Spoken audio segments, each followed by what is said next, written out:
साफ दिख रहा होगा सबको? वॉइस आ रही होगी तो बोल दो हाँ। हाँ जी, हरिओम या ऐसा कुछ। गुरु जी, आचार्य जी, जो भी आपको बोलना होता है। हाँ जी, हरिओम, आवाज़ आ रही है, ऐसा कुछ बोल दें। बस हमें ये पता लगाना आपको आवाज़ साफ आ रही है क्या। वैसे अभी कोई लाइव तो हमें देख नहीं रहा है, लाइव पहुंचा नहीं आप लोगों के पास। दूसरे फ़ोन में देखते हैं।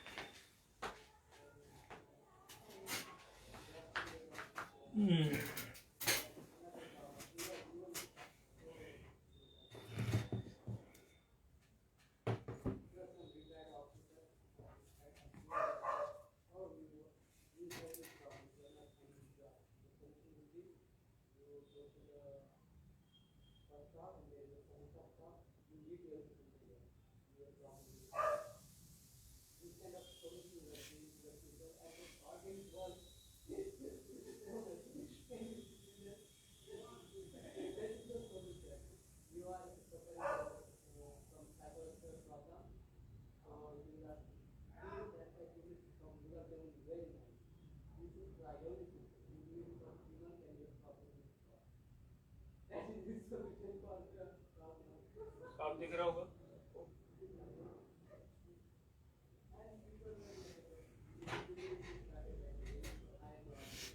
साफ दिख रहा होगा।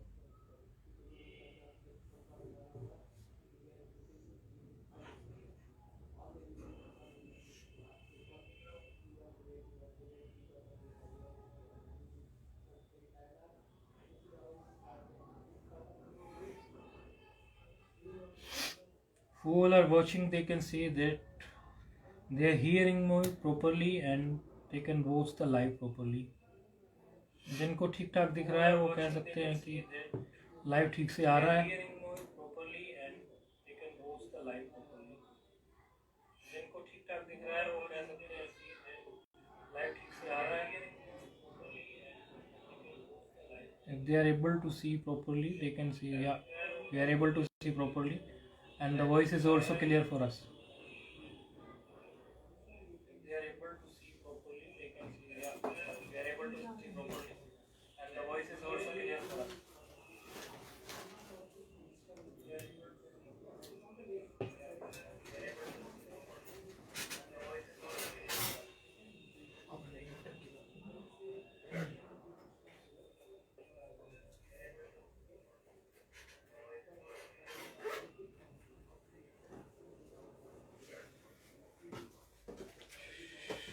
Om. Om.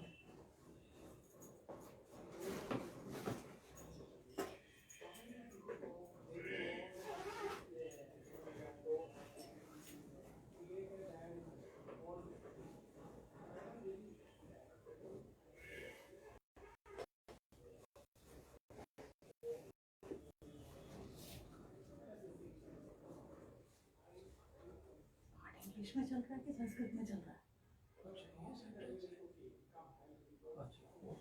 ये थी तो बात ये नहीं है, बात तो पूरा असर है।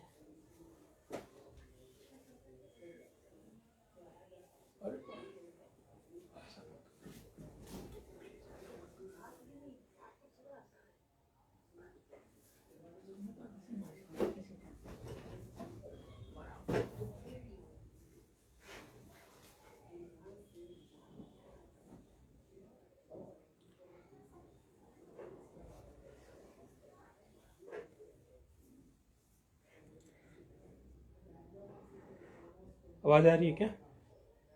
ये बीच में मेरा डिसकनेक्ट हुआ था, कनेक्ट डिसकनेक्ट किया हमने इसको, हेडफोन को हमने अपने हेडफोन को कनेक्ट डिसकनेक्ट किया है। आवाज़ आ रही है क्या? हाँ ठीक है ठीक है, चेक। ये बीच में मेरा डिसकनेक्ट हुआ था, कनेक्ट हो गया, चेक हो गया। अभी शुरू करना है। हमने अपने हेडफोन को कनेक्ट डिसकनेक्ट किया है। आवाज़ आ रही है? हाँ ठीक है ठीक है, चेक। ये बीच में मेरा हो गया, चेक हो गया। अभी शुरू करना है।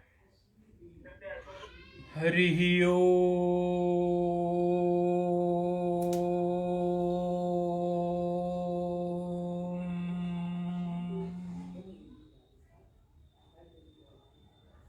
हरिः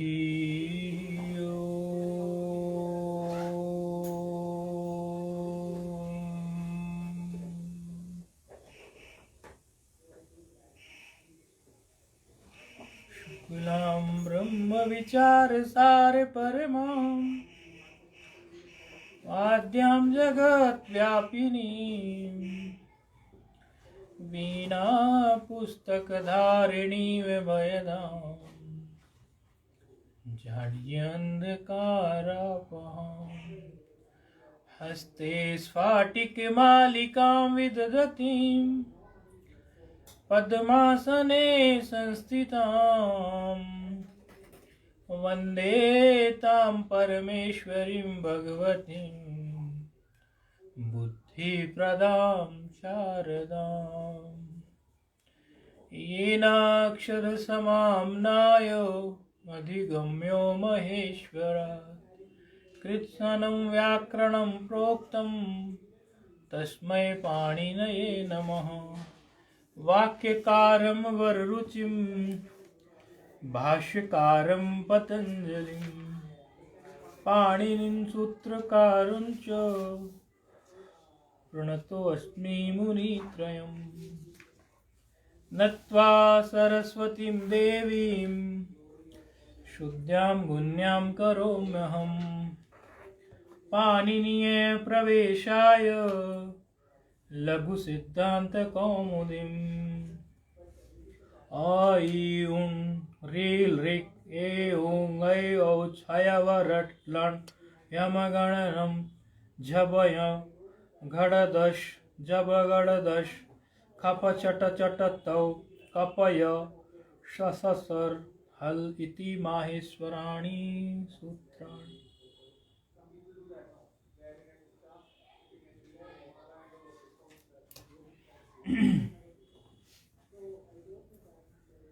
वृत्ति याद की है कुछ?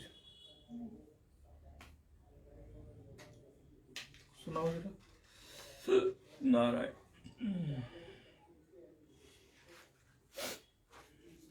अलंत्यम से सुनाओ।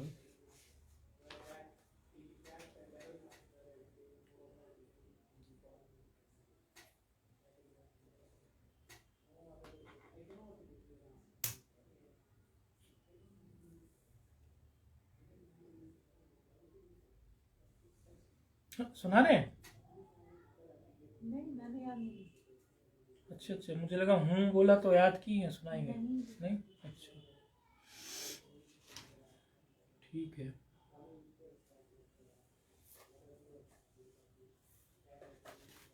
ये रिकार कितने की संज्ञा करता है?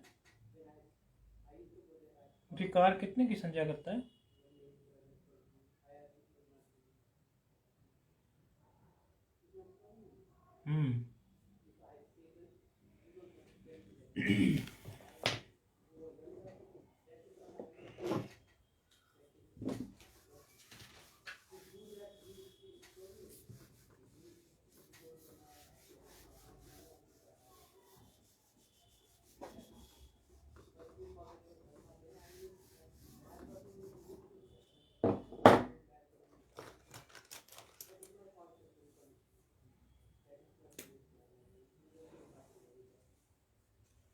ये रिकार कितने की संज्ञा करता है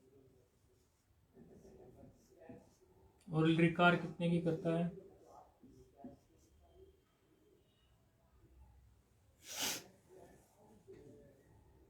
बता सकते हैं कुछ?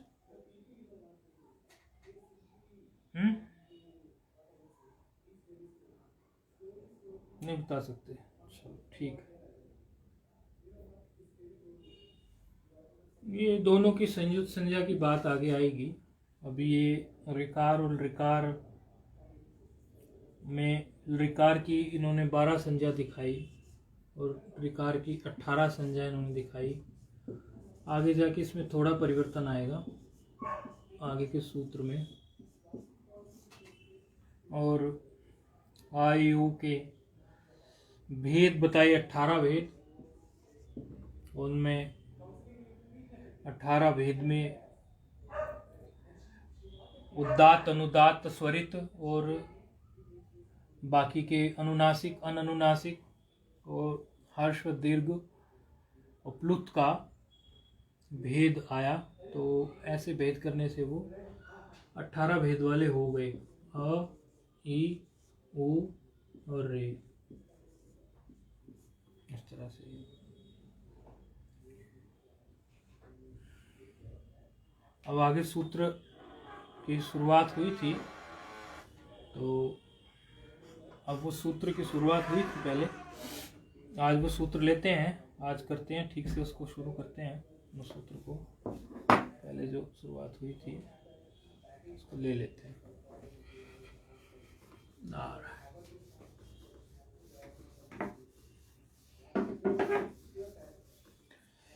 रिकार कितने भेद वाला है? 18 का। 18। ठीक।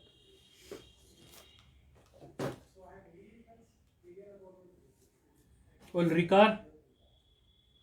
रिकार हाँ, री 12। हाँ ठीक।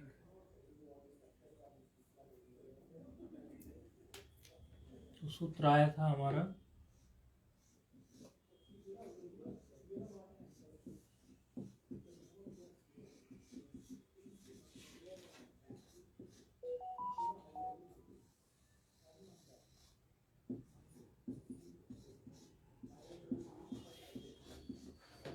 तुल्यास्य प्रयत्नम सवर्णम।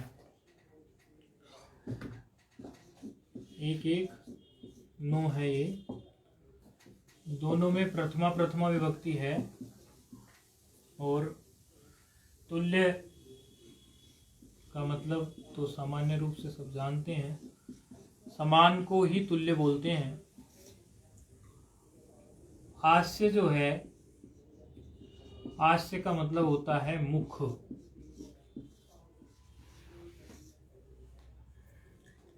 हास्य का मतलब होता है मुख। और सवर्णम ये एक संज्ञा है, और ये संज्ञा सूत्र ही है। अभी तक हम संज्ञा प्रकरण में संज्ञा सूत्र ही देख रहे हैं। सूत्रों के कई प्रकार हमने देखे थे, तो उसमें ये संज्ञा सूत्र चल रहा है। संज्ञा सूत्र की परिभाषा क्या होती है, ये भी थोड़ा हमें पता रहना चाहिए।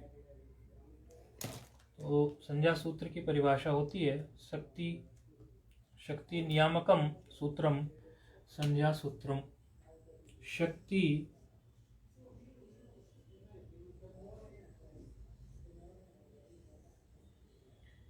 नियामकम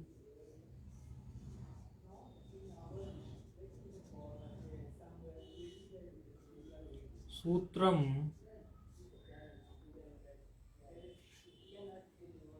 संज्ञा सूत्रम। जो सूत्र आते चले जाएंगे, विधि सूत्र आएंगे तो विधि सूत्र का बता देंगे, और सबका लक्षण कंठस्थ करते जाएंगे, ताकि बात कभी सामने आगे आए कि संज्ञा सूत्र क्या होता है, तो हमारी मस्तिष्क में से यही बात निकले कि शक्ति नियामकम सूत्रम संज्ञा सूत्रम। संज्ञा सूत्र की परिभाषा है। अब तुल्यास्य प्रयत्नम सवर्णम भी संज्ञा सूत्र है, जो कि सवर्ण संज्ञा कर रहा है, ये भी संज्ञा सूत्र है।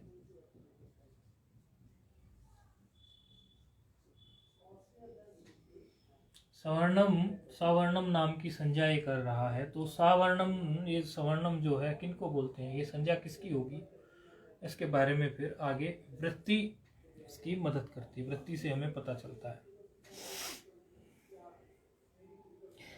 तालवादी स्थानम आभ्यंतर प्रयत्नश्चेत इति एतद्द्वयम् यस्य येन तुल्यं तन्मिथः सवर्ण संज्ञा स्यात्। तालवादी स्थानम आभ्यंतर प्रयत्नश्च चेत इति एतद्द्वयम्। बोलेंगे? आप देखते हैं कैसा बोलते हैं आप लोग। तालवादी स्थानम आभ्यंतर प्रयत्नश्च चेत इति एतद्द्वयम्। तालवादी उच्चारण करके बताओ एक बार। तालवादी स्थानम आभ्यंतर प्रयत्नश्चेत् एतद्द्वयम्। चेत एतद्द्वयम्। ये इसमें बस ये मुख्य बात है कि हम उच्चारण इसलिए करवा रहे हैं कि सामान्यतः हमसे गलती क्या होती है कि हम इसको तोड़ के करते हैं इसका उच्चारण। तो इसको तोड़ के ना करके एक ही साथ इसका करना होता है बस पूरा। तालवादी स्थानम आभ्यंतर प्रयत्नश्चेत एतद्वयम् यस्य येन तुल्यम तन्मिथः स्वर्ण संज्ञा स्यात्। अब इसमें ये बड़ा सा पद जो दिख रहा है, तालवादी स्थानम अभ्यंतर प्रयत्नश्चेत वाला, इस पद को थोड़ा सा हम तोड़ लेंगे। तो तोड़ने से क्या होगा कि इसका अर्थ अपने आप घटित हो जाएगा। ये शक्ति नियामकम सूत्रम संज्ञा सूत्रम लिख लिया क्या? लिख लिया, ठीक है। देखो ये सूत्र बहुत बहुत इंपॉर्टेंट है, और ये सूत्र 1-2 दिन चल जाए ठीक से और बुद्धि में फिट हो जाए, 2 दिन की बजाय भले 3 दिन चल जाए, लेकिन इसमें इतना सारा कंटेंट है डिलीवर करने के लिए। वो डिपेंड करता है, यानी वो निर्भर करता है कि कितनी जानकारी हमारे पास है और कितनी जानकारी हम उनके बारे में, क्योंकि इसमें पूरे वर्णजाल की बात आएगी निकल के। अब वो वर्णजाल की बात पूरी निकल के आती है वर्णों की, तो वो बार बार फिर आती नहीं, आगे कहीं भी नहीं आती वो बात। केवल यहां अगर इसकी हम चर्चा हो गई तो हो गई। इसलिए सूत्र पर विशेष ध्यान देना है, और इससे बहुत सारे कंफ्यूजन्स भी दूर होते हैं, और जो संस्कृत जगत की विशेषता है उसका हमें पता चलता है। इस सूत्र में कुछ संस्कृत जगत की, संस्कृत वाङ्मय की कुछ विशेषता छिपी हुई है। अब पहले सबसे हम इसमें वृत्ति लेके चलते हैं, फिर आगे धीरे धीरे इसमें अंदर प्रवेश करते हैं सूत्र में। तालवादी स्थान, पहले तो तालवादी का मतलब है क्या? तालुवादी। तालवादी मतलब तालुवादी, ये तालवादी है। फिर क्या है? वृत्ति को थोड़ा सरल बिखेरने की कोशिश है। वैसे तो जो पहले पढ़ चुके हैं उनके लिए कोई कठिन नहीं है, लेकिन कई बार ऐसा होता है कि बात निकल जाती है। तो तालवादी स्थान के लिए इन्होंने बोला तालवादी स्थानम।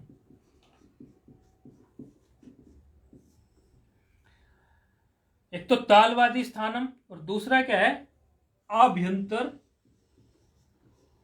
प्रयत्न।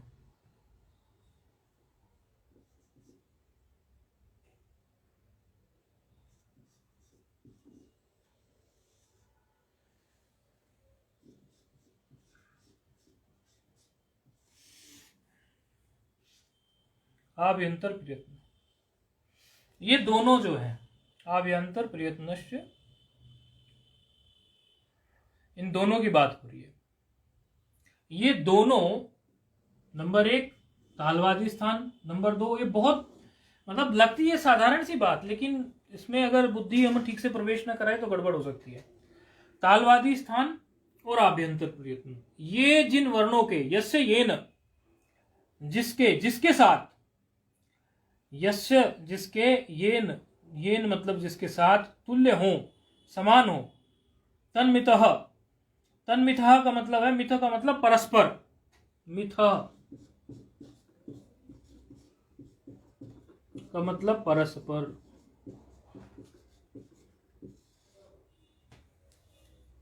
जिनके साथ परस्पर ये बिल्कुल समान हो, उन 2 वर्णों को या 3 वर्णों को या 4 वर्णों को, कितने भी वर्ण हो सकते हैं, यदि उनके तालुवादी स्थान और आभ्यंतर प्रयत्न ये एक समान हो तो उनको सवर्ण कहते हैं, कि ये सवर्णी है।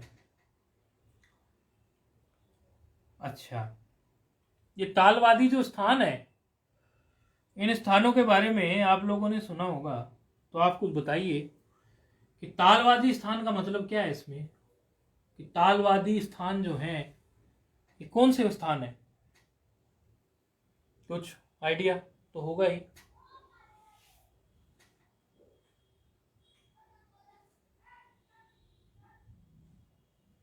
तालवादी मतलब तालु आदि, तालु है जिसके आदि, तालु आदि नहीं, वो तो ठीक है। आदि में और कौन से स्थान है? तालु तो एक स्थान हो गया ना जी, आदि में अन्य भी होंगे अवश्य ही। तो आप बताएंगे तालवादी में, तालु में आदि, जो आदि शब्द लगा है, इसके लिए क्या हम मान के चलेंगे? तालु और उसके अलावा जो भी है, हमला कौन से कुछ ऐसे कभी सुने हो, ऐसा कुछ होता है ना सामान्य, हम सामान्य जानकारी तो हमें भी होती है। हाँ बिल्कुल सही। ये हमारे अन्य जो स्थान होते हैं, वास्तव में तो स्थानों की शुरुआत कंठ से ही हुई है। जो तालवादी स्थान कहा इन्होंने, तो वो कंठ से शुरू हो रहे हैं। तो कंठ इत्यादि जो स्थान है उनके बारे में ये कहा गया है कि कंठ स्थान है हमारा, जैसे फिर तालु है, फिर मुर्दा है, मुर्दा नहीं मूर्धा, कंठ, तालु और मुर्दा। और क्या है? दंत है। और क्या है? उष्ट। ओष्ठ है।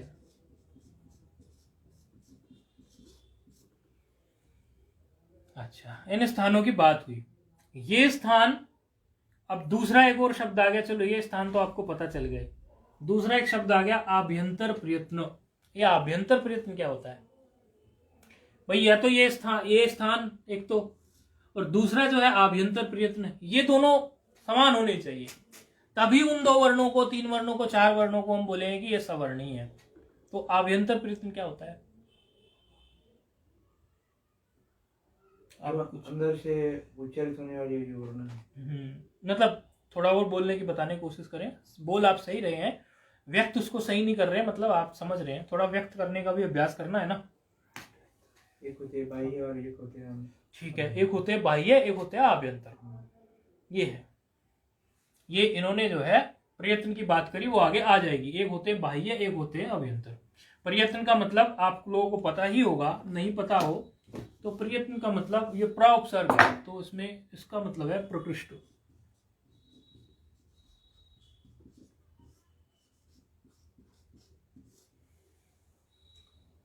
अब ये आभ्यंतर के साथ उन्होंने, अगर आप इसमें आभ्यंतर को समझेंगे तो आभ्यंतर के साथ उन्होंने प्रयत्न शब्द क्यों लगाया?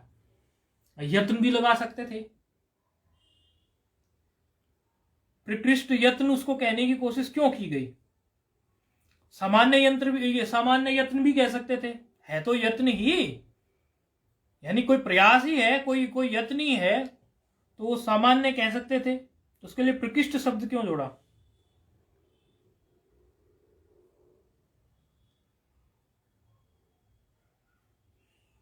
आप कुछ बता सकते हैं?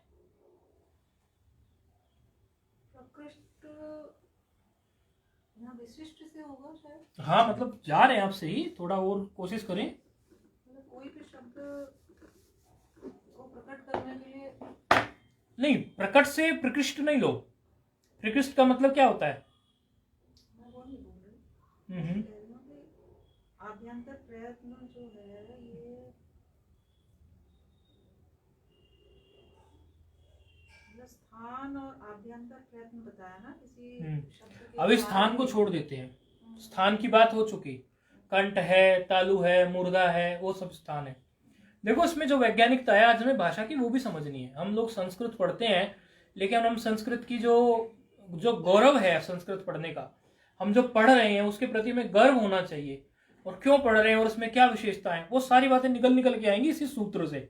इसलिए मैं थोड़ा सा आराम से चलूंगा इस सूत्र में, और एक एक चीज पर आपका प्रकाश डलवाऊंगा, क्योंकि बाद में क्या होना है, आगे क्या संधियां आनी है, संधियों में क्या एक एक सूत्र आएंगे, संधि अदला बदली करेंगे, लेकिन इस सूत्र में इसकी गरिमा छिपी है। तो आभ्यंतर शब्द से थोड़ा आप समझने की, समझाने की कुछ बात बताएं, अगर पता हो तो, नहीं फिर आगे बढ़ेंगे। आभ्यंतर शब्द जो है इसका मतलब क्या है का मतलब अंदर से भाई? देखो अभी यहाँ पर वर्ण की बात हो रही है, ठीक है। वर्ण में क्या होता है, हम सामान्य अ बोलेंगे, ई बोलेंगे, उ बोलेंगे, ये वर्ण हम उच्चारित कर रहे हैं। उच्चारित करने में हो क्या रहा है? उच्चारित करने में अंदर से वायु हाँ स्थान पे हाँ एक जोर देती है और उससे हाँ शब्द निकलता है। अर्थात इसका मतलब ये हुआ कि आभ्यंतर का जो संबंध है, आभ्यंतर का जो संबंध है वो अंदर से है, बाहर से बिल्कुल भी नहीं है। अर्थात इसका एक और मतलब है कि एक तो ये तो आप लोग समझ गए होंगे कि जो वृत्ति में इन्होंने कहा है तालवादी स्थान अभ्यंतर, तो ऊपर जो इन्होंने कहा कि तुल्यास्य प्रयत्नम, तो तुल्य में किसको लेना है और आस्य में किसको, तुल्य तो चलो समान के लिए है, आस्य में किसको लेना है, प्रयत्न में किसको लेना है। वृत्ति में जो उन्होंने लिखा हुआ है, तो जो सूत्र का जो आस्य है, सूत्र के अंदर जो हमारा आस्य है, वृत्ति में इसके लिए कौन सा शब्द है, क्योंकि ये भी समझना जरूरी है। वृत्ति में आस्य के लिए कौन सा शब्द है? जो सूत्र में आस्य नाम का शब्द आया, वृत्ति में उसके लिए कौन सा शब्द है? आस्य तो वृत्ति में फिर दिया नहीं इन्होंने, आस्य तो दिया नहीं इन्होंने बिल्कुल भी, तो क्या है? तालुवादी स्थान आस्य नहीं होगा, मुख। आस्य का मतलब आपने मुख बताया ना, आस्य का मतलब हाँ वो तो पूछ रहा हूं मैं, किस आस्य का मतलब? बोलिए बोलिए, सही बोल रहे हैं। मुख मुख बताया। है ना। आस्य का मतलब मुख, और मुख का मतलब? मुख में जो स्थान है। हाँ, मुख का मतलब ये मुख नहीं, मुख का मतलब अंदर जो मुख में स्थान है ये, ठीक है। और ये प्रयत्न जो है, प्रयत्न शब्द के लिए तो आभ्यंतर स्पष्ट दिख रहा है, तो इसमें तो कुछ कंफ्यूजन है ही नहीं। चलो अब चलते हैं हम, आभ्यंतर प्रयत्न किस प्रकार हमारा क्या हो रहा है, कि बिल्कुल सही बात है। वायु जो है, जो अंदर से हम इन स्थानों पर टकरा कर जब कुछ करने की कोशिश करती है, उच्चारित होने के बाद की बात यहां नहीं है, उच्चारित होने के पहले जो प्रयास हुआ है वर्ण को, उसको ही केवल आभ्यंतर में लिया जाएगा। अगर आपके मुंह से भी निकल गया, जमाई की आवाज भी आ गई, वो आभ्यंतर में नहीं आएगा। आप ये कहने लगो कि मैंने तो उच्चारित नहीं किया, लेकिन वो हो ही गया ना। यदि वो स्वर सुनने लायक हो गया, श्रवण करने लायक हो गया, कान में पड़ने लायक हो गया, तो वो आभ्यंतर में आएगा ही नहीं। आभ्यंतर में वो केवल तब तक आएगा जो प्रयास आपका अंदर उसको कर रहा है, वो ही केवल आभ्यंतर में आएगा। ये बात बिल्कुल क्लियर रहनी चाहिए। वह प्रयत्न की यहां पर बात हुई है, उस आभ्यंतर प्रयत्न की यहां बात हुई है, क्योंकि प्रयत्न शब्द यहां पे इसलिए लिया है, उसके दो कारण है। एक तो प्राग हो रहा है, शुरुआत हो रही है उसकी, उसके अर्थ में इसको लिया है। शुरुआत हुई नहीं ना, अभी होने जा रही है वर्ण की, तो इसीलिए उसको प्रकृष्ट, और प्रकृष्ट इसलिए लिया क्योंकि वर्ण के आदि में वो है, अभी वर्ण उच्चारित हुआ नहीं, उसका आदि में बैठा है वो, तो कारण है उसका। तो कारण हमेशा प्रकृष्ट होता है भाई, किसी का भी कारण जो होता है उससे बड़ा ही होता है ना, प्रकृष्ट ही होता है ना। तो उस दृष्टि से भी प्रकृष्ट है, और दूसरा उस दृष्टि से भी प्रकृष्ट है कि ये अभी जो है प्रथम ही है, प्राक है। प्राक माना शुरू होने के लिए प्राक होता है ना, पूर्व में ही है, तो उसके लिए समास बनता है एक इस तरह से कुछ।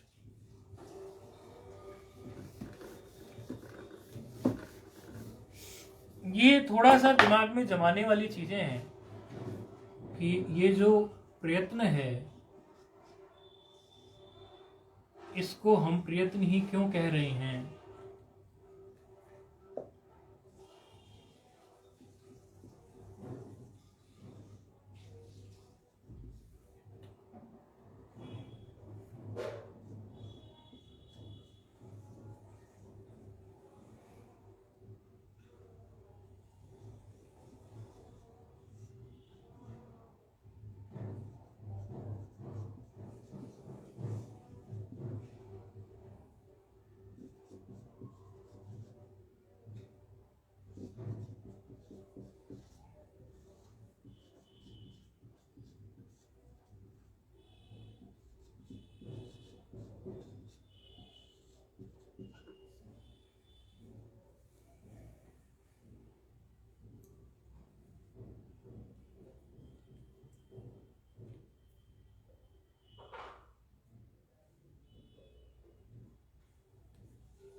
तो स्थान उनके और उनका आभ्यंतर प्रयत्न जो है वो समान होगा, तब ही हम उसको केवल सवर्ण कह सकते हैं, अन्यथा हम उसको सवर्ण कह ही नहीं सकते। अच्छा जी, तो ये वृत्ति का अर्थ सामान्य था। मिथः का यदि एक अटपटा शब्द लिखता हो तो अपनी पुस्तक में लिख लें। मिथः का मतलब परस्पर होता है, तालवादी से समझ में आती है, तो वृत्ति की प्रथम पंक्ति आपको क्लियर हो गई होगी। अब इन्होंने जो है आगे एक वार्तिक आ गया। वैसे तो इस वार्तिक को और अच्छा सा जब अगली वृत्ति चलेगी उसमें समझ में आएगा, लेकिन वार्तिक को फिर भी पहले ले लेते हैं। वार्तिक कह रहा है कि रील री वर्णयोर मिथः सावर्ण्यम वाच्यम।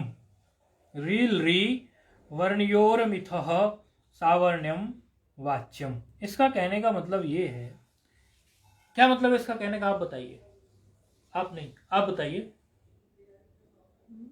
क्या मतलब है इस वार्तिक का? मतलब ऐसी सामान्य रूप से जैसे पढ़ते ही कुछ समझ से में आ जाता है ना, ऐसी मोटा मोटा कुछ समझ में क्या आता है? रे ये दो वर्ण परस्पर सवर्ण जो वार्तिक है, सामान्य रूप से ये वार्तिक क्या कह रहा है? मतलब इतनी तो संस्कृत आती है पढ़नी आप लोगों को, तो सामान्य रूप से इसमें क्या कहना चाह रहा है? री री, हाँ वो तो ठीक है, आप अर्थ बताए हो। बताए तो क्या री और री? ये जो दो वर्ण है, हाँ जी, परस्पर सावर्ण कहेगा। सावर्ण है मतलब सवर्ण। अच्छा, तो इन्हें ऐसा कहने की जरूरत क्या पड़ी इनको? इसके लिए वार्तिक, क्योंकि वार्तिक तो विशेष स्थिति में वार्तिक आके खड़ा होता है। वार्तिक जो आता है, वार्तिक विशेष स्थिति में, कोई एक स्थिति से बात निर्धारित नहीं हो रही है या कम निर्धारित हो रही है, तब वार्तिक पिक्चर में आएगा, नहीं तो वार्तिक आएगा ही नहीं। सूत्र ने बात कह दी, क्योंकि वार्तिक पाणिनि जी का नहीं है, वार्तिक तो कात्यायन जी का है, तो वार्तिक को पिक्चर में लाना पड़ा, तो इसका क्या कारण है? दोनों के स्थान अलग है। हाँ, सवर्ण बोला गया, दोनों का स्थान अलग है, लेकिन वार्तिक ने अपनी वीटो पावर चलाई। वार्तिक अपनी वीटो पावर चलाता है, कभी भी आता है वार्तिक। आगे के सूत्र में शश छोटी में भी ऐसा ही हुआ है, सूत्र ने कह दिया था कि अट प्रत्याहार तक हम लेंगे, लेकिन वार्तिक आया और वार्तिक ने कह दिया कि शश छोटी नहीं, अम तक आप लीजिए, छत्वमिति वाच्यम। तो वार्तिक हमेशा जो है, जो बात पाणिनि जी से छूट गई, उन्होंने नहीं लिखी, ऐसा नहीं कि वो नहीं जानते थे, लेकिन किसी कारणवश उनसे छूट गई, तो उसी के लिए वार्तिक सामने आता है। तो वार्तिक का लक्षण सुना ही होगा आप लोगों ने। वार्तिक का लक्षण लिखे, उक्त अनुक्त दुरक्तायाम, ये हो गया। कहाँ गया डस्टर? इतना तो आ ही रहा होगा। वार्तिक का लक्षण उक्त अनुक्त दुरुक्तायाम चिंता यत्र प्रवर्तते, उक्त अनुक्त दुरुक्तायाम चिंता यत्र प्रवर्तते।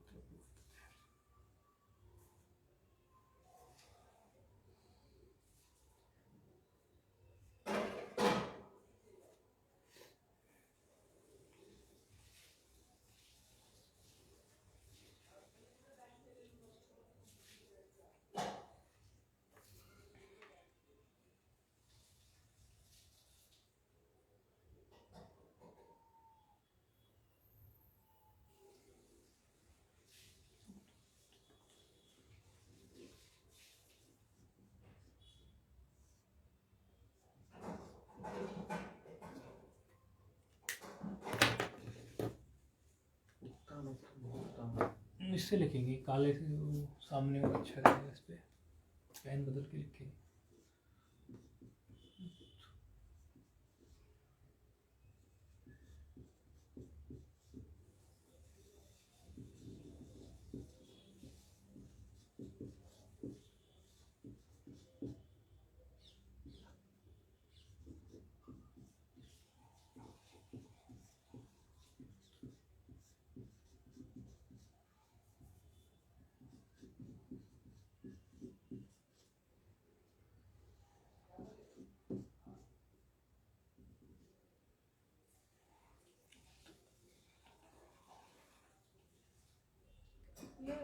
ये शब्द उक्तानुयुक्त है। उक्त अनुयुक्त है ना, उक्त अनुयुक्त है ना, उक्त अनुयुक्त दुरुक्ता नाम, ये मिला भी सकते हैं, इसको अलग भी लिख सकते हैं। दुरुक्ता नाम, दुरुक्ता नाम, अच्छा याम लिख दिया, दुरुक्ता नाम, उक्त अनुयुक्त दुरुक्ता नाम, ऐसे है।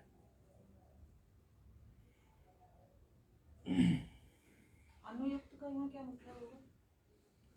उक्तानुक्त, उक्तानुक्त दुरुक्तायाम, उक्त माने जो बोला गया,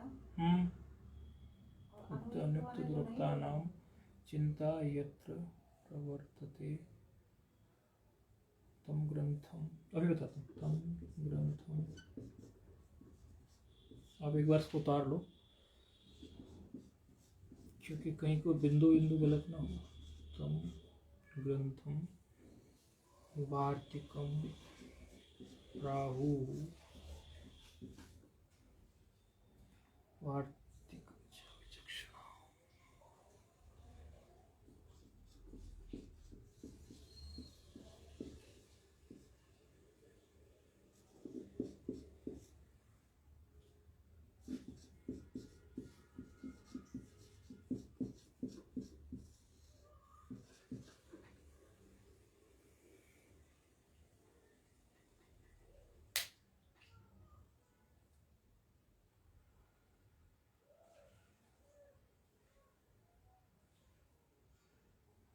अच्छा, एक यकार गलत ज्यादा लिख दिया है, इसीलिए कह रहे थे आप। अच्छा नहीं, मेरा बिल्कुल उस पर दिमाग ही नहीं, मैंने ध्यान ही नहीं गया। मैं कुछ सोच रहा हूँ ये पूछ कर रहे हैं, एक युकार है ना, ये सारा खेल बिगाड़ रहा है।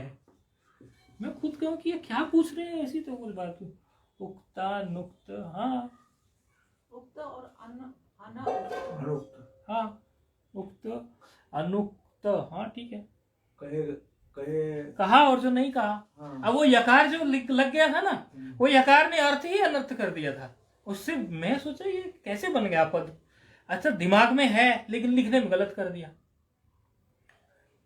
इसको बोलते हैं प्रेजेंस ऑफ माइंड। कभी कभी दिमाग कहीं का कहीं पहुंच जाता है, तो फिर वो उक्त अनुक्त, जो कहा गया या जो नहीं कहा गया या गलत कहा गया, दुरुक्त का मतलब वो है, उसकी जो चिंतन चिंता इत्यादि करें, उसी के लिए वार्तिक की बात आई है। ये कई लोग तो इस पर बहुत बड़ी बात खड़ी कर देते हैं। स्वयं बहमीकार ने भी यहां तक लिख दिया।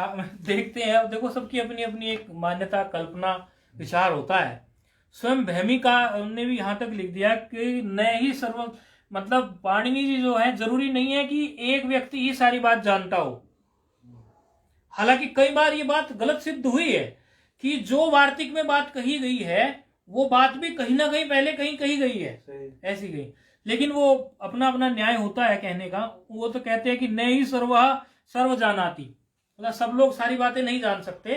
तो इसीलिए कुछ बातें ऐसी थी कि जो पाणिनि जी जानते ही नहीं थे, वो केवल वार्तिक का ही जानते थे, इसलिए उनको बोलना पड़ता। हालांकि अब क्या कहें, वो सब बड़े लोग हैं, पाणिनि जी भी बड़े लोग हैं और कात्यायन जी भी बड़े हैं, तो वो जो कह रहे हैं ठीक है। लेकिन इसका मुख्य संबंध ये है कि कुछ बातें अवश्य ही छूट गई। जैसे छत्वम इति वाच्यम, वहां पे आया अम प्रत्याहार तक लेके जाना है, और वो उन्होंने अट प्रत्याहार तक लिया था उसको। सस छोटी में जो पढ़े हुए हैं उनको आराम से समझ में आता होगा, जिन्होंने सुना भी नहीं है उनके लगा होगा कि ये छोटी छोटी छुट्टी छुट्टी किसकी बात चल गई, सस छोटी या छम अम क्या आ गया। तो सस छोटी सूत्र है, उस सूत्र में भी वार्तिक आता है और ये वार्तिक का लक्षण है। और जो जो नई चीज आती जाएगी उसकी कोई परिभाषा, उसका कोई लक्षण बताते जाएंगे, ताकि वो लिखते जाएं और फिर छोटा छोटा करके कंठस्थ करते जाएं। कल को कोशिश करें जो सूत्र अभी तक के हैं, क्योंकि फिर तुल्यास्य प्रयत्नम स्मरण जो है वो अकेला ही कंठस्थ होने में थोड़ी मेहनत करवाएगा। तो कल तक अभी तक के सूत्र सुना दें, फिर तुल्यास्य प्रयत्नम पर काम कर लें, क्योंकि ये सूत्र तो बिल्कुल ऐसे मस्तिष्क में होने चाहिए। बार बार ये आगे फिर बनेगी नहीं, तो बात नहीं बनेगी। तो थोड़ा सा इस पर ध्यान देना। अब ये जो इन्होंने, जिसके लिए ये वार्तिक की बात आ गई, रील री वर्णयोर मिथा सावर्ण्यम वाच्यम की री और री, क्योंकि दोनों का स्थान जो था एकदम अलग अलग था। क्योंकि ऋतु रसानाम के हिसाब से उसका स्थान अलग बन रहा है और ऋतु रसानाम के हिसाब से उसका स्थान अलग बन रहा है। वो आएंगे, अभी मैंने वो पर्दा हटाया नहीं है, ऋतु रसानाम बता के छोड़ दिया और ऋतु रसानाम बता के छोड़ दिया, मतलब वो क्या होता है वो आगे आ रहा है वृत्ति में ही।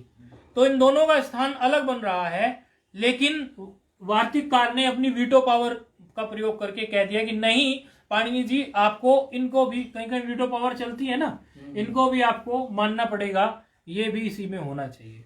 तो ये उन्होंने कहा। अब आगे जैसे चलेंगे, अब आगे जाकर जो है स्थान आने शुरू हो जाएंगे।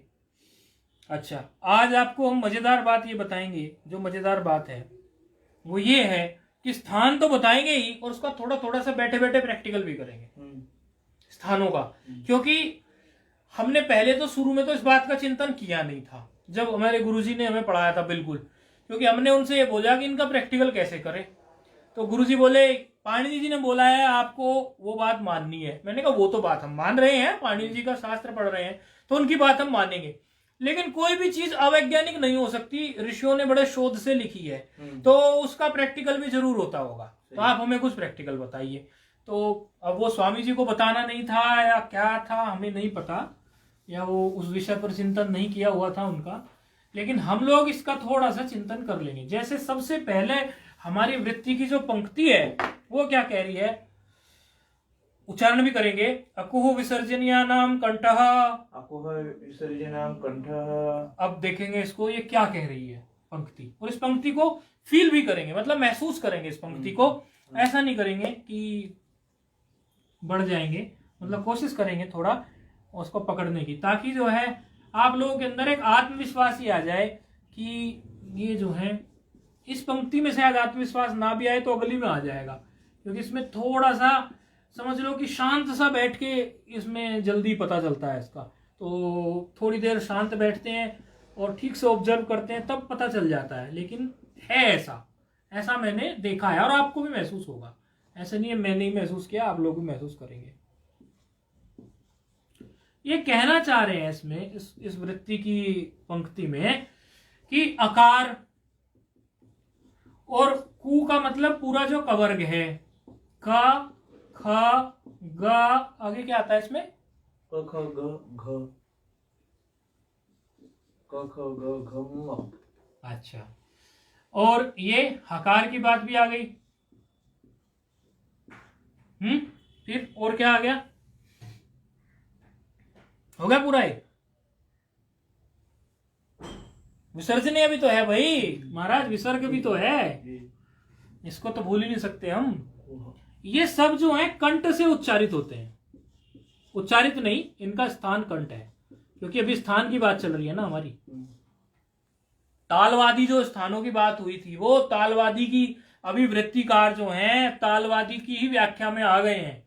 तो तालवादी में कंठ होता था तो अकार का, ककार का, खकार का, गकार का, घकार का, अंगकार का और हकार का और विसर्जनीय यानी विसर्ग का, इनका स्थान कंठ होता है।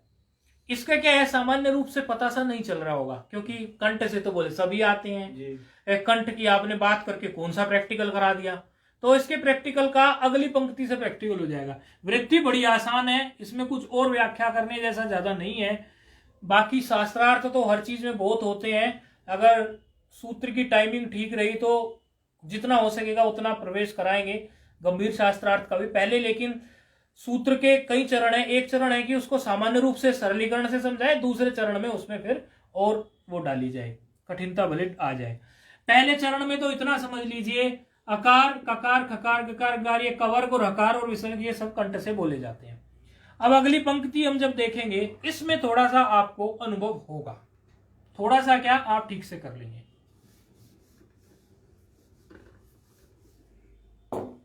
इसमें आपको प्रैक्टिकल होगा। इचु यशानाम तालु, इचु यशानाम तालु। अब इसमें देखते हैं हम लोग, ये स्थान बता रहे हैं वर्णों के, इनका एक गंभीर चिंतन भी है, वो भी हम बताएंगे।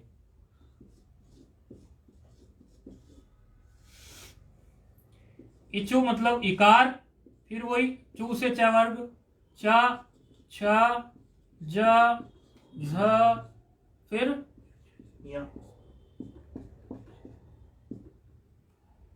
यकार, ठीक है, और यशानाम शकार। इचु यशानाम में कौन सी विभक्ति आप बताएंगी? हाँ जी, हरिओम, हरि ओम सिखाया था ना, हरि ही हा री, हा री और ये ही विसर्ग वाला और ये ओम, ऐसे था। ये तो आपको पकड़ हो जाना चाहिए, हम तो कई बार मजाक मजाक में बताते हैं, हालांकि मजाक में बताने की बात नहीं होती है। तो ये क्या है, इसमें कौन सी भक्ति है इचु यशानाम में? षष्ठी, पांच वचन, बहुवचन। अच्छा अच्छा, एक बार हम पढ़ रहे थे तो अब ऐसे लिखने की आदत होती है बिंदु लगा के, तो बैठे हुए थे हमारे साथ, तो वो बोले, गुरुजी बोले इसमें कौन सी भक्ति है? कोई पद आया, बोले षष्ठी एक वचन, और दूसरा पद आ गया, बाई चांस कई बार विभक्ति बिल्कुल इक्वली मिल भी जाती है। बोले इसमें कौन सी विभक्ति है, बोले गुरुजी षष्ठी 2 वचन, बोले ठीक है। इसमें कौन सी विभक्ति है, बोले गुरुजी षष्ठी 3 वचन। मतलब हमें अच्छी तरह याद है, तो बोले हाँ बिल्कुल 3 वचन ही है, 3 लिखा है ना तो 3 वचन ही है, 3 से ज्यादा हो गए तो हो ही नहीं सकते, बोले 3 लिखा है तो 3 वचन ही।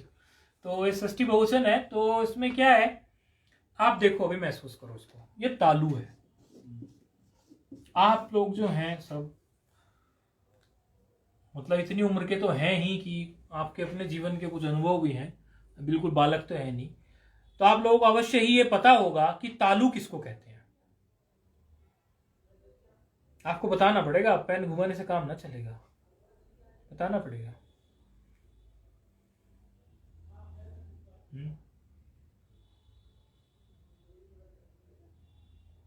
तालु,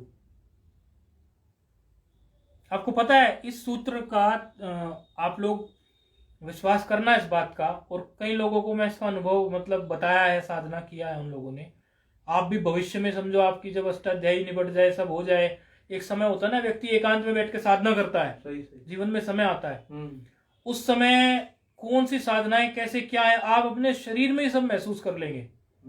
ये जो सिद्धांत है ना, यथा पिंड तथा ब्रह्मांड वाला, जो इस पिंड में है वही पूरे ब्रह्मांड में, इसकी अनुभूति की भी साधनाएं होती हैं जी। मैं ये इस जगत में, पढ़ाई लिखाई के जगत में तो बाद में आया, पहले तो गुरुजी ने मुझे को इन्हीं चीजों में घिसा है। तो ये जो तुल्यास्य प्रयत्नम स्वर्णम है ना, आज मेरा ये और वीडियो जो है रिकॉर्डेड है, यदि मैं कोई भी दम्भ झूठ कपट बोलूं तो रिकॉर्डेड है, मुझे आके पकड़ ले व्यक्ति।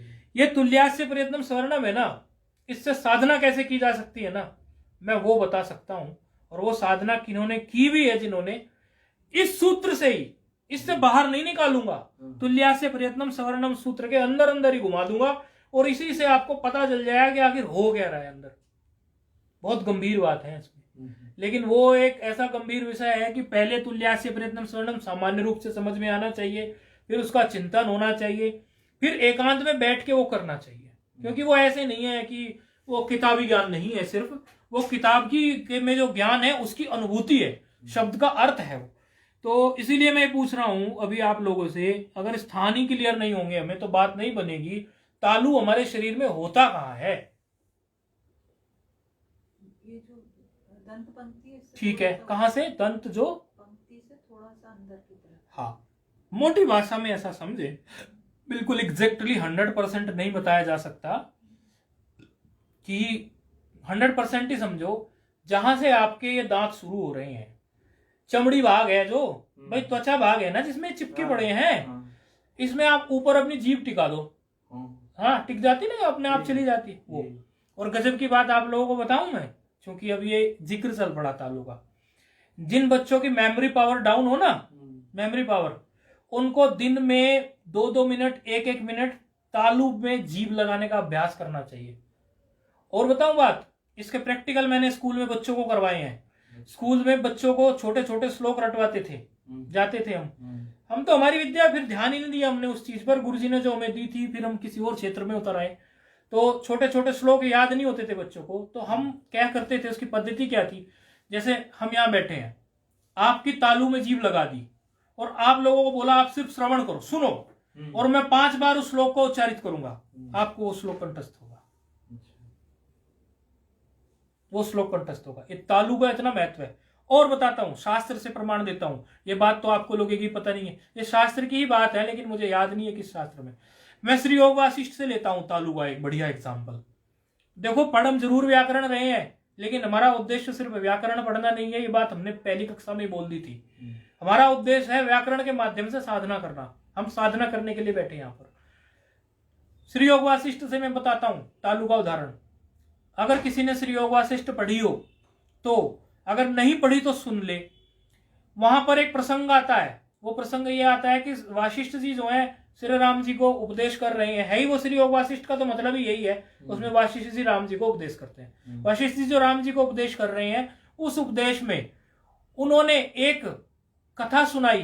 किसकी कथा सुनाई? कि उनके यहाँ पर एक मायावी या एक समाधि लगाने वाला, विद्या वाला एक व्यक्ति आया था, और वो व्यक्ति ऐसा था कि अभी भी आप लोगों ने पता नहीं देखा नहीं देखा, लेकिन मैंने मेरे गांव में, और आप जो गांव से संबंध रखते होंगे उनके यहाँ पे देखा होगा, मैंने स्वयं मेरे गांव में ऐसे कई लोग देखे। वो जब श्री योग वासिष्ठ मैंने उसे 10 साल पहले ठीक से पढ़ी थी, तब मुझे याद आ गई थी ये बात, क्योंकि मैंने बचपन ही मेरे गांव में ऐसे लोग देखे, जैसे कि चर्चा आ रही है श्री योग वासिष्ठ में। ऐसे कई लोग होते हैं, उनको क्या बोलते थे गांव में, सब अलग अलग गांव में, कलाकार भी बोलते थे, नाम कुछ भी हो सकता था। वो लोग बोलते थे कि हम 4 दिन 5 दिन गड्ढे में हमें दबा दो, हम समाधि लगा लेंगे और हमें कुछ नहीं चाहिए, और आप हमें 6 दिन बाद निकालना। और पूरा गांव इसका प्रत्यक्ष प्रमाण होता था, क्योंकि शहर नहीं है वो कि वहां कोई निगरानी करने वाला नहीं है। गांव में तो हर व्यक्ति निगरानी करता है। 5-5 6-6 दिन उसको दबा देते थे गड्ढे में और निकालते थे, सही निकलता था। तो ये दिलीप राजा के समय पर, क्योंकि दिलीप के वंशज थे ना राम जी, दिलीप वंशज, दिलीप राजा के समय पर ये कथा शायद आपने सुनी है क्या, ये बताइए। नहीं सुनी होगी, मुझे नहीं लगता। श्री योग वासिष्ठ जिन्होंने अच्छे से पढ़ी होगी तो उन्होंने तो सुनी होगी, क्योंकि मेरा विषय रहा है। दिलीप राजा के समय पे एक व्यक्ति आया, उनके पास बहुत अच्छी घोड़ी थी दिलीप राजा के पास। वो घोड़ी ऐसी थी कि समझो आप 15-20-30 फीट ना, 30 फीट का लंबी कोई नहर हो ना, उसको लांग जाती थी। और बहुत बढ़िया घोड़ी थी वो, उसका वर्णन है शास्त्र में। तो उस घोड़ी के लिए वो, उसकी नियत उस घोड़ी पे जम गई, वो कलाकार की। वो कलाकार आके बोला, मैं आपको एक ऐसी विद्या दिखा दूंगा, वो विद्या ऐसी है कि आप मुझे चाहे 2 वर्ष तक दबा दो, और 2 वर्ष के बाद आप मुझे निकालना, 4 वर्ष के बाद, जितना समय आप बोलो उतने वर्ष के बाद आप मुझे निकालना, और मैं उस गड्ढे में से जब निकलूंगा जिंदा निकलूंगा, लेकिन शर्त एक है कि घोड़ी देनी पड़ेगी। अब ये राम जी की कथा सुना रहे वासिष्ठ जी। देखो वासिष्ठ जी तो क्या है, त्रिकालज्ञ है, पुरानी बात को भी सब सुना रहे हैं। तो उन्होंने क्या किया, अब राम जी की जो कुतूहलवस्था है ना, वो बढ़ती जाती है। वो कहते हैं कि भाई ये तो मुझे और बताओ इसके बारे में ऐसे। तो उन्होंने क्या किया, वो घोड़ी के लिए बोले चल इसकी विद्या देख ले पहले, घोड़ी तो बाद की बात है। सच में उसको कई दिनों के लिए कुछ एक करार हुआ कि इतने दिन के लिए तुझे दबा रहे हैं, खड्डा खोद के दबा दिया उसको। अब उतने दिन पूरे हो गए, दिलीप राजा के पास बाकी जो नौकर चाकर लोग थे वो आए, बोले अब तो गड्ढे से निकाल देते हैं, हमने उसको बोला था इतने दिन में निकालना है। तो कई कई शास्त्रकारों ने जो हिंदी में व्याख्या की है, क्योंकि जिस समय मैंने श्री योग वासिष्ठ पढ़ी थी उस समय मैंने वो हिंदी में पढ़ी थी, तो कई कई व्याख्याकार भी अपनी जगह से चुटकी ले लेते हैं। तो व्याख्याकार ने क्या चुटकी ली हुई है कि दिलीप राजा बोले कि अरे निकालेंगे तो घोड़ी देनी पड़ेगी, मरे तो मर जाए अंदर ही, मरने दो, निकालती वो घोड़ी लेगा, जिंदा निकला तो आफत, मर गया तो दबा हुआ है अच्छा है, और जिंदा निकल गया तो। अब वशिष्ठ जी राम जी को सुना रहे हैं, तो राम जी के अंदर ये क्यूरियोसिटी हुई, ये कुतूहलवस्था हुई कि भगवान क्या वो आज भी दबा हुआ है। बोले वो वहीं दबा हुआ है, मैं स्थान बताता हूं, आप खुदवाइए। और हुआ यही, उसको खोदा गया और खोद के स्थान निकाला गया। निकालते ही उसका पहला सेंटेंस था, कहां है मेरी घोड़ी। मतलब इस वासना के साथ उसने तादात्म्य करके कहां है मेरी घोड़ी। अब इस स्टोरी को ये तालवादी स्थान में बताने की जरूरत क्या थी? क्या मैं स्टोरी सुनाने बैठा हूं यहां? नहीं। उसका कारण यह है कि उसमें स्पष्ट वर्णन है कि उस व्यक्ति ने अपनी जिह्वा को तालू में लगा लिया था। इसलिए मैं आपको ये बता रहा हूं, काक भुजंडी जी की कथा में भी तालू का वर्णन है, वो भी श्री योग वासिष्ठ में है, इसमें भी तालू का वर्णन है। तालू में जिह्वा लगाने से समाधि की भी मुद्राएं बनती है, समाधि में भी मदद मिलती है। तालू बहुत इंपॉर्टेंट चीज है। फिर उन्होंने क्या किया, उसके सिर पर हल्के से धीरे धीरे थप्पी लगाई यूं। ये तो गुरुजनों ने बताया मुझे, ये शास्त्र में नहीं था, तो गुरुजनों को समाधि का अभ्यास था। बोले धीरे धीरे यहां से थप्पी लगा के उसकी जीभ तालू से नीचे उतरी। ये तो बिल्कुल मेरे गुरुजी ने बताई है मुझे बात, क्योंकि मुझे शास्त्र में नहीं मिली कि ऐसे हल्की हल्की थप्पी लगाई हाथ से, ऐसे बताया उन्होंने। बोले हल्की हल्की थप्पी लगाई, उसकी जीभ को तालू से नीचे उतारा, फिर वो समाधि से नीचे। तो तालू बहुत इंपॉर्टेंट चीज है। आप मैंने ये इसलिए बताई, कहीं आप लोगों को ये बात गप ना लगे कि इस सूत्र के माध्यम की साधना क्या है, वर्ण जाल क्या है, ये बहुत गंभीर बात है। तो ये इचु यशानाम तालु जो है, अब इसमें आप महसूस करो, खुद से महसूस करो। जब आप चा बोल रहे हो, अब मैं चुप होता हूं, चा बोलो आप, छा बोलो आप, जा बोलो, ई बोलो आप, ये देखो इनमें जो है आपकी जिह्वा कहीं टकरा रही है के अंदर, जरा देखो, 1 सेकंड लगेगी, 2 सेकंड देखो, अंदर ही चा बोल के देखो या बाहर देखो, चा बोल के, चा छा जा झ ई च, चा को आप बिना जीभ के बोल के देखो, जीभ बिना टकराए। आपकी हिम्मत है चा को बिना जीभ को तालू में लगाए? आपकी जीभ अगर तालू में ना टकराए, क्या आप बोल सकते हो चा? देखो आप बताइए, आपका अन्वेषण अच्छा है, बताइए, आप भी बताइए, दोनों का ही अच्छा है। हाँ देखो, कोशिश करो थोड़ा। तालू का मतलब एरिया कितना है? वो एरिया वो गंभीर विषय है। आप देखो कि ऊपर के एरिया पे टच हो रहा है कि नहीं हो रहा है। ऊपर भी हो रहा है और थोड़ा सा आगे की तरफ भी। वो तो होगा, वो तो होगा। अच्छा, यहाँ से भी बोल सकते हैं, आगे से बोलो, आगे से बोलो आप। वो ऊपर जो स्किन है उसको छोड़ के कहीं और जीभ को लगा के बताओ मेरे को। यहाँ आगे लग रहा है। हाँ, ये आगे से चा चा। आप ऊपर की जो स्किन है, जो दांत से भिन्न जो स्किन है, दांत से भिन्न जो त्वचा है, ऊपर कोई भी त्वचा जो दांत से भिन्न है, उसको छोड़कर आप चा बोल के दिखाओ। यही मेरा कहना है, बस यही प्रैक्टिकल है इसका। आपसे कोई ये पूछे इंटरव्यू में, कोई शास्त्रार्थी या कोई भी, कि भाई झा का स्थान क्या होता है, आपको कोई रटने की जरूरत भी नहीं है इसको। आप तुरंत बोलो झा, अरे तो तालू है। लेकिन आपको ये तो पता होना चाहिए तालू होता है कुछ, अगर वही नहीं पता होगा तो गड़बड़ हो जाएगी। शाह को देख लो आप, शाह। या को देख लो, या या या या या या या या या या में क्या होगा, बहुत हल्का सा लगेगा लेकिन लगता है। ई ई ई में लगेगा, आपको लग नहीं रहा, ई ई ई लेकिन लगता है। और इनमें तो हर व्यक्ति को ही स्पष्ट पता चलता है। इनमें तो कोई व्यक्ति बेवकूफ भी नहीं होगा, उसको भी पता चलेगा। इचुएशन नाम तालु। चलो आगे बढ़ते हैं। अर्थात ईवर्ण चवर्ण, ये चकार जो है पूरा, चवर्ग जो है, यकार जो है और जो शकार है, इनका स्थान जो होता है वो तालु होता है।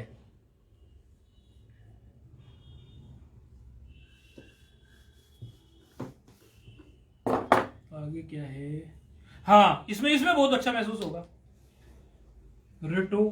वैसे तो महसूस इसमें भी मुर्दा, फिर आपको मुर्दा कहाँ है बताते हैं अभी। ऋतु रसाणाम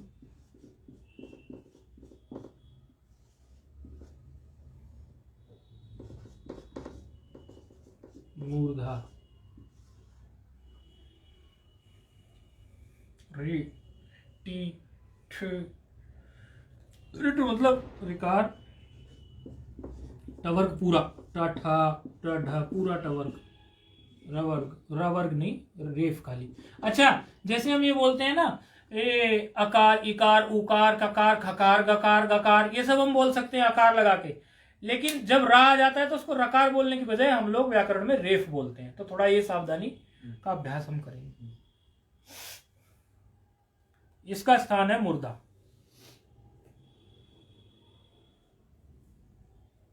मूर्धा पीछे को होती है थोड़ी। मूर्धा जो आप कह रहे हैं ना, विभाग हो जाएगा अभी यहां पर, मूर्धा पीछे चली जाएगी, आपके पीछे की स्किन मूर्धा में आती है।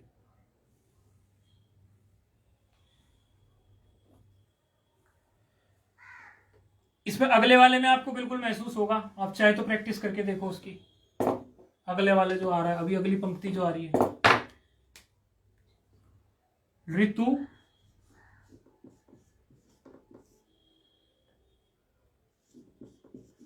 लसानाम तंत। देखो री तवर्ग जो है,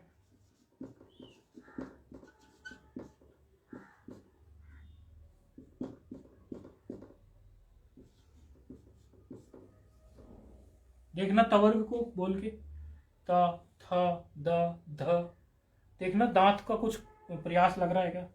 ता था द ध लग रहा है, जीभ जा रही है उधर की तरफ, कोई बढ़ रही है? क्योंकि देखो जीभ ही है जो है, उसी के अंदर है शक्ति, वही मूवमेंट करती है। तो बिल्कुल ये पक्की, मतलब मन में बिल्कुल ऐसी है ये। बच्चों को भी संस्कार देने हो तो दे सकते हैं इस बात से। तो इसमें इसका सीक्वेंस आगे पीछे हो सकता है जैसे, मतलब इचु यशानाम तालु, फिर ऋतु रसाणाम मूर्धा है। मूर्धा ही तो बोला मैंने, ऋतु रसाणाम मूर्धा बता दिया था मैंने, मूर्धा बताया तो था, दंता पे आ गया मैं अब। अच्छा, वो मिटा दिया। हाँ, मूर्धा लिख चुके थे हम, दंत को मिटा दिया ना, उसके बाद ही आ गया ना।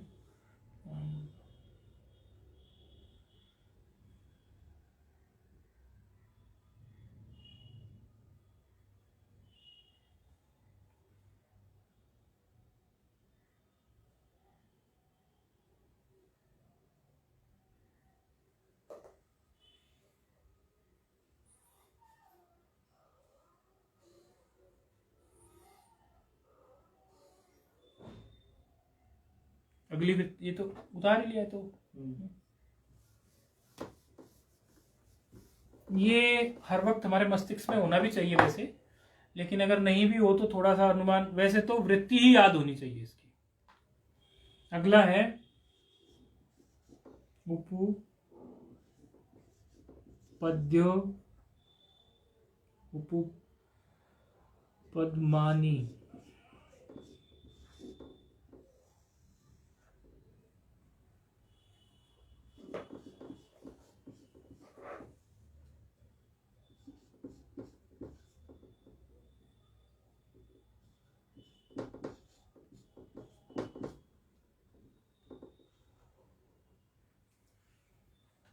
ये समझ में आ रहा है पद? थोड़ा ये पद लग रहा है, थोड़ा देखने में अजीब सा लगता होगा। ये पद समझ में आ रहा है?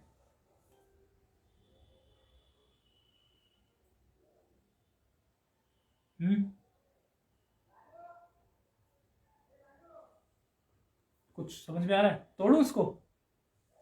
तोड़ता हूं। ये उकार है और ये परवर्ग वाला, और ये फिर से उप है।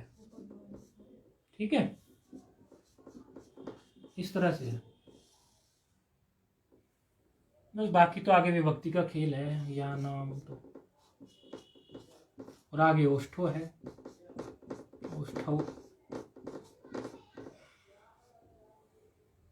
और इसमें तो सबको स्पष्ट पता चलता है। ये पा फा बा बा में होठ की मूवमेंट होती है, कितनी बढ़िया।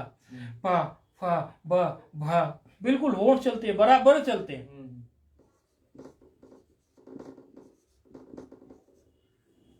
और उकार उपद्यमानी बताए कोई क्या होता है?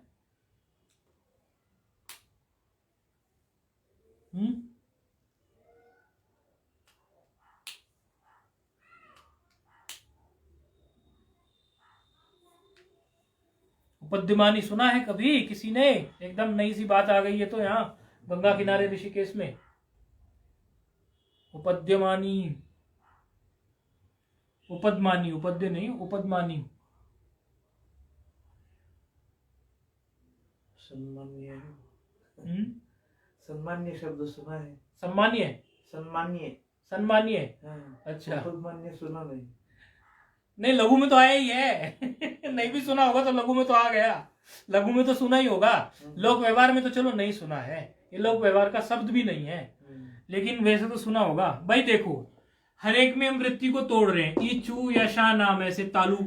अब इसमें उकार अलग टूट गया, पवर्ग अलग टूट गया, तो फिर उपदमानी अलग टूट गया। तो ये उपदमानी कौन से होते हैं?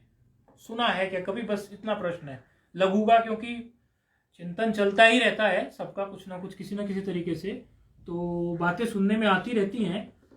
वस्तुतः हम बहुत सारी चीजें याद कर जाते हैं, लेकिन वो छोटी छोटी चीजें हमारा ध्यान नहीं पड़ता। उपदमानी नहीं, उपदमानी बता के खत्म करेंगे, घड़ी देखने की जरूरत नहीं है। उपदमानी तो जरूर बताएंगे, वो एक ही तो बचा है, तो इसे तो पूरा करेंगे। भाई पा का स्थान ओष्ठ है, ऊ का ओष्ठ है, ये तो बात समझ में आ गई। ये उपदमानी क्या बला है, आगे आएगा, ये बता देता हूं।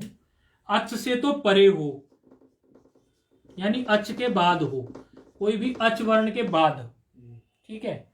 और पा के और फा के पहले हो, अच के तो बाद हो, पा और फा के पहले हो, और इस तरह का कुछ चिन्ह हो। आधा चांद ऊपर और आधा चांद नीचे। आधा है चंद्रमा और रात आधी और बात आधी और काम आधा, बाकी तो फिर कल ही चलेगा। तो ये आधा सा चिन्ह ऐसे और आधा सा चिन्ह ऐसे नीचे को, मतलब समझो आधा भी नहीं कह सकते इसको, आधा भी कहाँ है मतलब एकदम हल्का सही है ये, इस तरह के कुछ। और गजब की बात होगी, इसके एक साइड होंगे पा और फा राइट हैंड साइड में, दाएं में, यानी इसके दाएं में होंगे, और इससे पहले अच वर्ण होंगे कोई भी, वही आपके आई उ, जितने जिसके भेद हैं। भेद तो आपने समझ ही लिए किसके कितने भेद है। तो इस तरह अगर सिचुएशन बन रही है तब उसको कहेंगे। अब ये कहीं और अगर अकेले पड़े हुए हो तब इनको नहीं बोलने वाले हम, तब नहीं बोलेंगे। जब इसी तरह की बात आ जाए ये बोर्ड पे मैं थोड़ा ऊपर लिख देता हूँ क्योंकि ये नीचे चला गया और कैमरे में जा नहीं रहा, वो मेरे तो बाद में ध्यान आया, उधर ऑनलाइन भी तो उनको नहीं दिखा होगा। ये उपदमानी आप लोगों को उपदमानी नहीं दिखा होगा, तो अच वर्ण के बाद में, अच में अपने जो वर्ण है अ ई उ इत्यादि जो हैं पूरे, उन्हीं की बात है अच वर्ण की। इस तरह का कुछ होगा और बाद में उसके कोई वर्ण जो होगा वो पा और फा होगा, तो इस तरह के जो सिचुएशन में कहा जाएगा उसको उपदमानी कहा जाएगा उसको। तो आज यहीं तक रखते हैं, बाकी इस पे चिंतन कर लें और हो सके तो विनम्र प्रार्थना है कि आप लोग वृत्ति अवश्य याद कर लें, नहीं तो आप फिर बात थोड़ी सी ढीली पड़ जाती है वृत्ति के बिना। और ये तुल्यास्य परिवर्तन स्वर्ण तो खोपड़ी में सेट होना चाहिए क्योंकि आगे बहुत प्रयोग होने वाला है ये सूत्र, तो उसको थोड़ा ओम पूर्णमदः पूर्णमिदं पूर्णात् पूर्णमुदच्यते पूर्णस्य पूर्णमादाय पूर्णमेवावशिष्यते ओम शांति शांति शांति। तो ये ना कहें कल को कि भाई नहीं हमने तो याद नहीं करी, ऐसा ना करें, कोशिश करें याद करने की। थोड़ा बहुत सुनाते सुनाते चले, हमारा भी अभ्यास आपका भी अभ्यास, हमें भी सुनने में आनंद आएगा, आपको सुनाने में आएगा, ऐसी पक्की हो जाएंगी चीज़ें साथ चलने से ही, और क्या ऐसी हो जाती है पक्की। और रास्ते में जो है पदमानी को बनाते चले जाएं, कहीं टेम्पो पे चौक मिल जाए वहाँ पे बना दें, कहीं कुछ